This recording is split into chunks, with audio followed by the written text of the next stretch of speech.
So let's begin. Chapter 2, the decline of the masculine empire.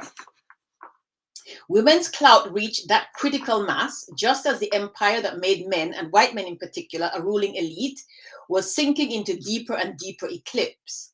In our commitment to women, feminists such as Susan Faludi, Marilyn French, and others have been documenting a war or backlash against women. The Red Pill movement, the Tradwife movement, all of that is part of the current backlash against women.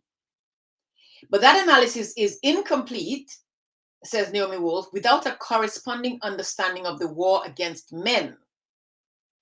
Women commentators have cast women's incursions as small and the backlash as a disproportionately extreme reaction. Women have not hurt or deprived the people who lead the backlash, wrote psychologist Jean Baker Miller in 1986. Faludi too sees the backlash as being out of proportion to women's minute inroads. In frustration at moving ahead so slowly and even sliding back, women tend to misunderstand what a grave threat to men's real power their claims represent. But women underestimate their own power, while men do not underestimate women's power. Women have trouble seeing themselves as powerful aggressors, even when they are. The backlash is an eminently reasonable, if intolerable, reaction to a massive and real threat. Welcome everyone who's joining me. Welcome. Thank you for being here. We are not simply experiencing a war against women in which women are unthreatening victims. Rather, we are in the midst of a civil war over gender in which there is not one side waging battle, but two. Unevenly matched though they may be, it is also a war against men. I think it's important, that point. The language of female progress often collapses power sharing into relationships with power sharing at the highest levels of politics and presents the issue as a no-lose situation. Why don't they just want to share? Equality makes the world better for men as well as women. But seizing legislative and economic power is not the same as getting help with the dishes. While equal partnership in heterosexual relationships is surely an advantage for both concerned, we are kidding ourselves if we refuse to recognize the gravity of what parity for women really means to men in political and economic terms. Newsweek commentator Eleanor Clift wrote that the situation is as serious as South Africa. Men are being asked to share power. And this was before South Africa. This was in 1980, so before South Africa legally, officially, formally changed its apartheid system.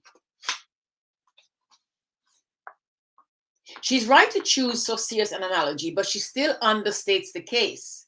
Men are not being asked to share power the way in a good marriage they're being asked to share the housework. They are being forcefully pressed to yield power. The recent recognition of women is being interpreted by women as respect at last, a friendly offering. Unused to the weight of power, women are largely overlooking the base note of fear.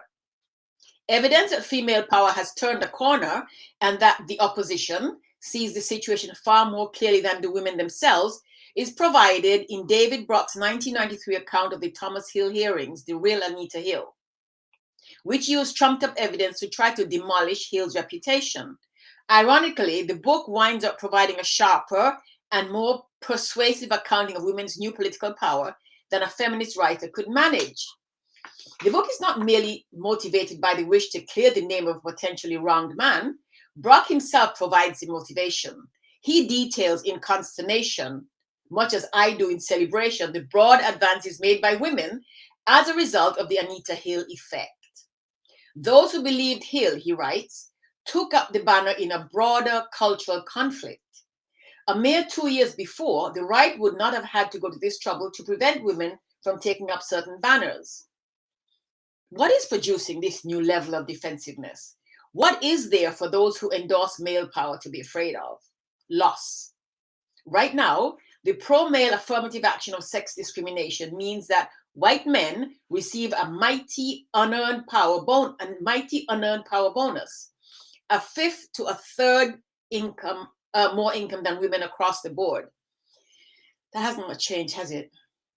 4 times the representation in state government, almost total ownership of the Senate still, 10 times the representation in the British House of Commons and in the Australian House of Representatives, 5 times the representation in the European Parliament. That has changed a little bit. Odds of 93-7 in their favor for getting to the top of business and legal circles, and a 75-25 advantage in the struggle for recognition in the press. Not to mention the option to cede home responsibilities to women.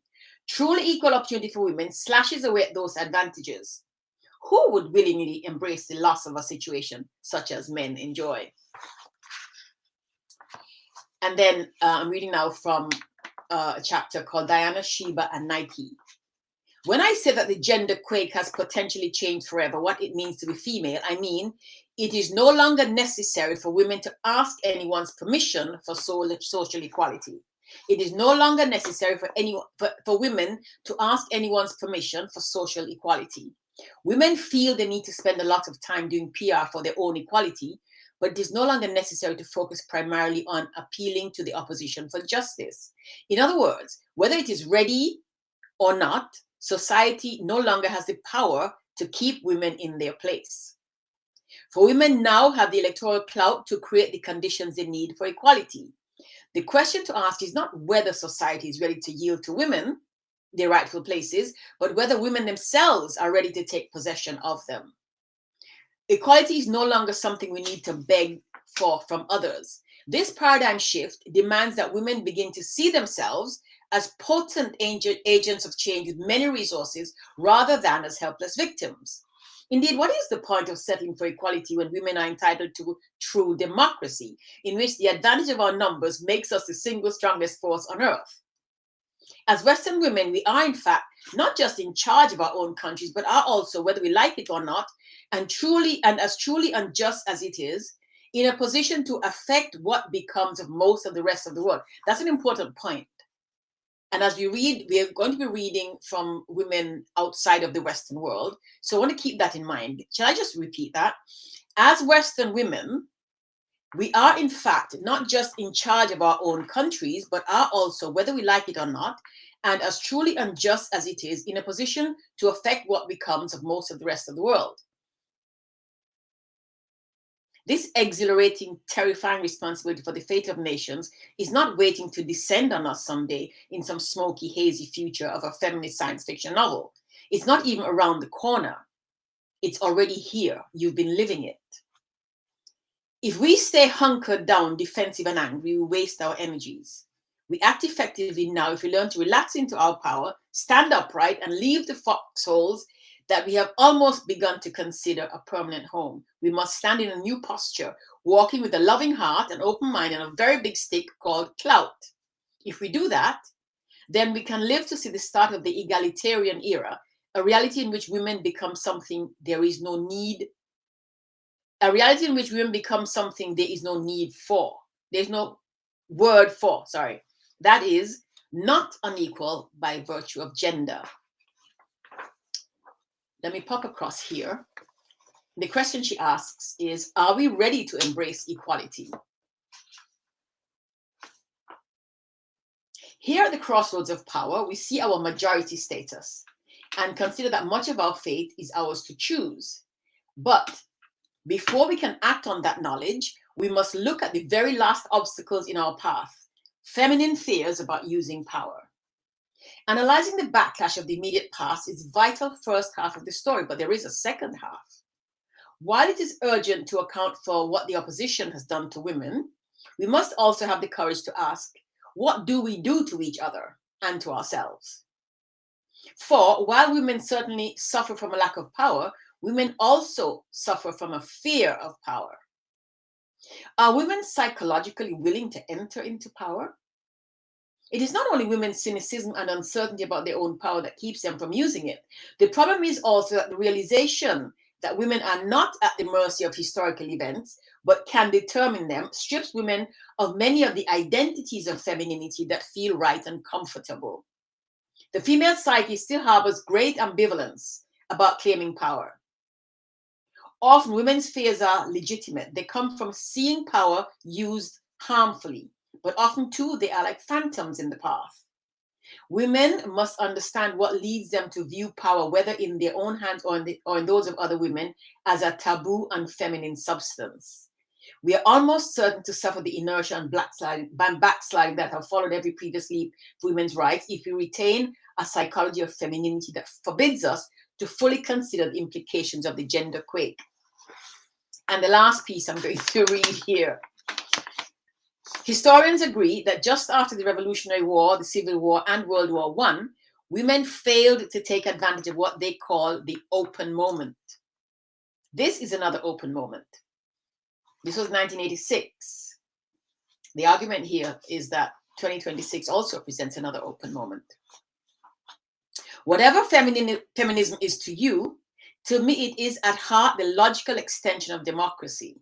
Power feminism's use of realpolitik and capitalism for the next stage of women's empowerment is not selfish, not selling out, not imitating men, not accommodating to a less radical position. Radical comes from the Latin word for root. Nothing is more radical than going to the roots of power. Bell Hooks had something to say about that, and we're going to be reading from Bell Hooks later in the series. If we continue to distrust the power of our imaginations, our money, and our words, we hand over victory to those who want the majority to remain silent. By dint of sheer numbers and a handful of change, women have already begun to win. Are we psychologically prepared to see this potential for victory in our lifetime? Will we take up the responsibility to contribute the hidden perspectives of women to the policies of the 21st century, which will sorely need them in order to ensure the well-being of everyone, male as well as female? We have reached a moment at which sexual inequality, which we think of as being the texture and taste of femininity itself, can begin to become a quaint memory of the old country if we are not too attached to it to let it go. 140 years ago, Charlotte Woodward, a factory worker, wrote of her time, "I do not believe that there was any community anywhere in which the souls of women were not beating their wings in rebellion. These words are true once more." Yes, we can wait another 140 years for the next open moment to come and go. Or we can ask, if not now, then truly when? Fire with Fire by Naomi Wolf. These books are all available at your bookstores and online. Thank you for joining me. In another couple of hours, we do the afternoon. Remember, we are reading 5 times today, 5 times on Saturday, 5 times on Sunday. We've done morning, we've done midday, and then we have afternoon, evening, and night. Thank you so very much for joining me.